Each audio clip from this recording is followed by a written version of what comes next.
be rounding us out. Like Ryan mentioned, my name is Amethyst. I'm here with the Center for Economic Democracy.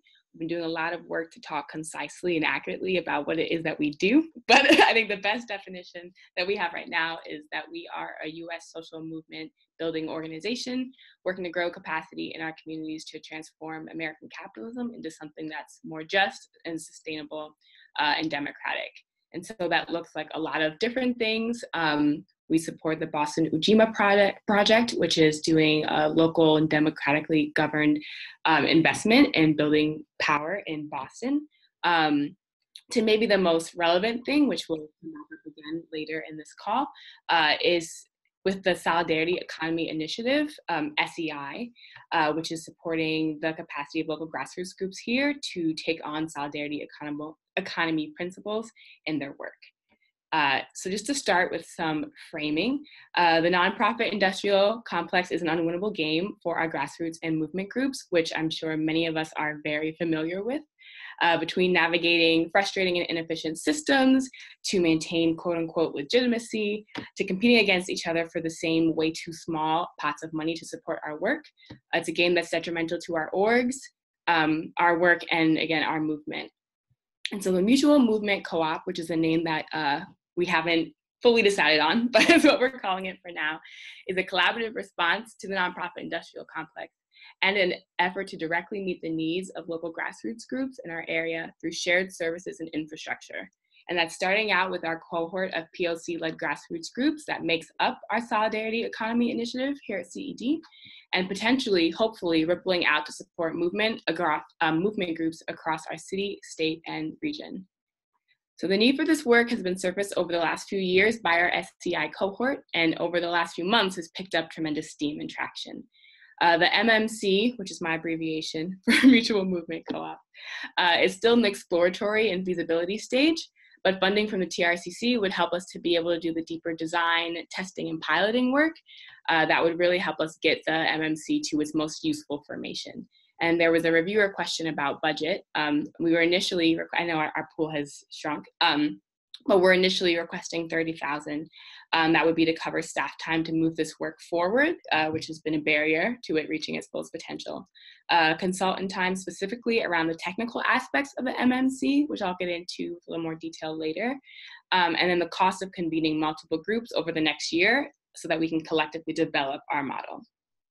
So the Mutual Movement Co-op is made up of 5 core operational areas. I'm going to do my best to do a light touch across all of them, but again, really excited to answer questions and dive deeper in our smaller breakout groups. The first area being admin and finance. And so we're exploring the idea of a shared nonprofit fiscal sponsorship and admin co-op that would offer financial admin, tax and reporting compliance, benefits, HR programs, all the really important things that our groups need. And we hope that through shared services and subsidy, we'd be able to offer those things in a much more affordable way for our grassroots groups, and also be able to offer a mission-aligned, non-extractive fiscal sponsorship program.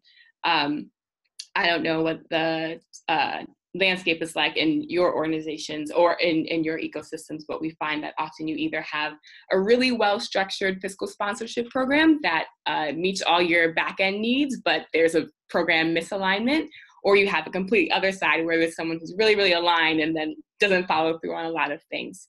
So there was also a reviewer question about financial feasibility, and our hope is to be able to meet somewhere in the middle of the alignment and follow through. And we expect to be able to do this and to make it affordable and worthwhile for our grassroots groups, that it's not going to break even or make a profit for CED or Resist, which is a Boston-based foundation that we're exploring the fiscal sponsorship program with. We're expecting to need to fundraise against it in an ongoing way.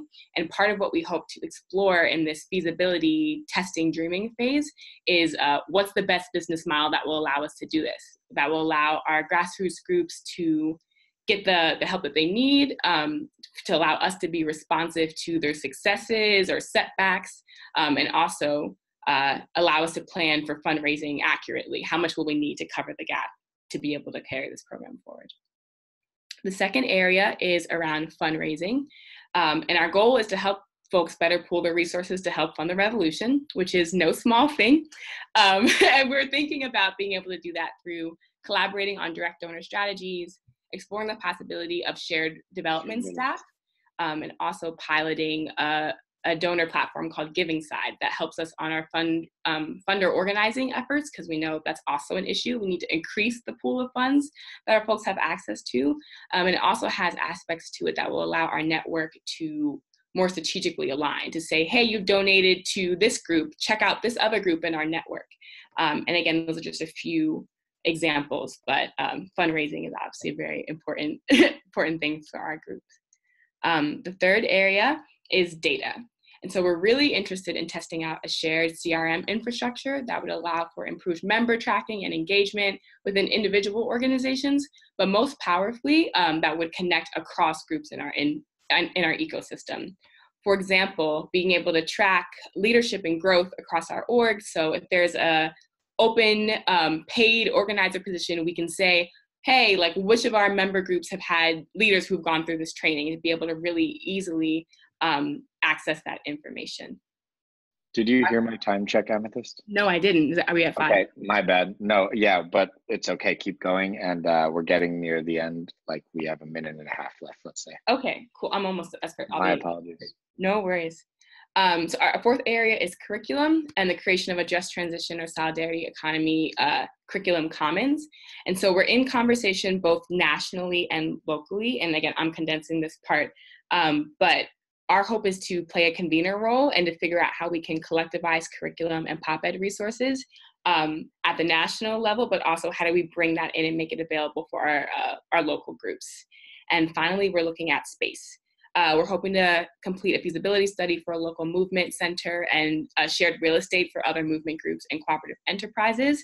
I know real estate markets look different. In Boston, it's very rough and really expensive. And this is something that we're excited to pursue. Again, joint shared services, hoping to make it more affordable. So I'll just wrap up and say that CED believes that our frontline grassroots groups need to be at their strongest in order to create the liberated world we want to live in. And we think that each thread of work that makes up the Mutual Movement Co-op will support the capacity of these groups and our ecosystem to be strategic, better resourced, and most importantly, connected. And I will stop. Thank you, Amethyst. We'll put 3 minutes on the clock for questions. This is our very last one. Then we go into breakouts, and that's the end of the review calls. So any questions for Amethyst?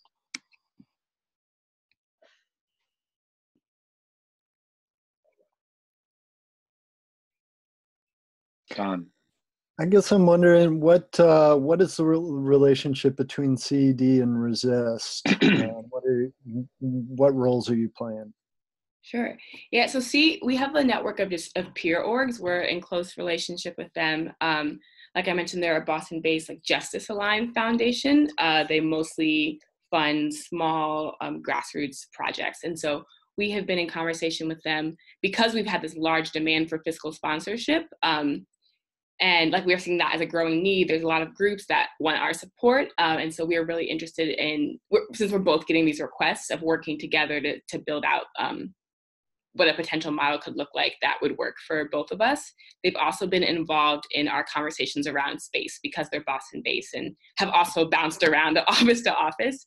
And we've been thinking not just about office space, but again, as we're developing curriculum, hoping to see, like, could we have an organizer training? What would it look like to have all these pop ed resources and trainings that we do house in a particular place? So we've been working together most directly on those two things.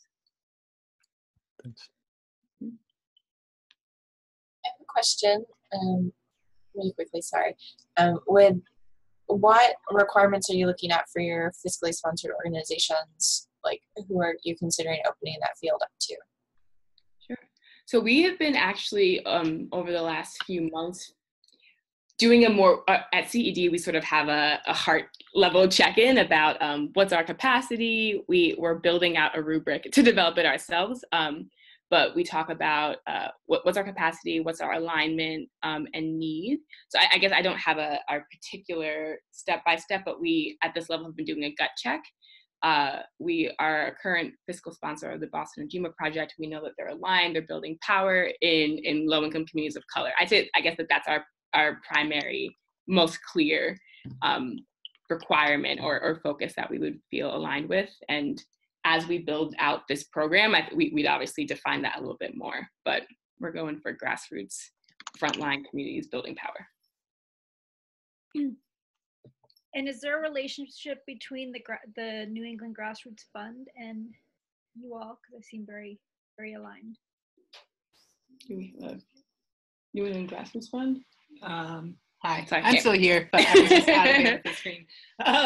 Yeah, I mean, we all are in conversation. New England Grassroots Fund has been more directly in conversation about some of our co-op work and some other things. We have about 8 coalitions, maybe more, that we manage. So like we're really connected to most of the aligned groups in the region, but just not all through this project. So that group won't be here, won't be coming to our Monday meeting about the admin hub that's being co-hosted with Resist, but we're in conversation with them about other stuff.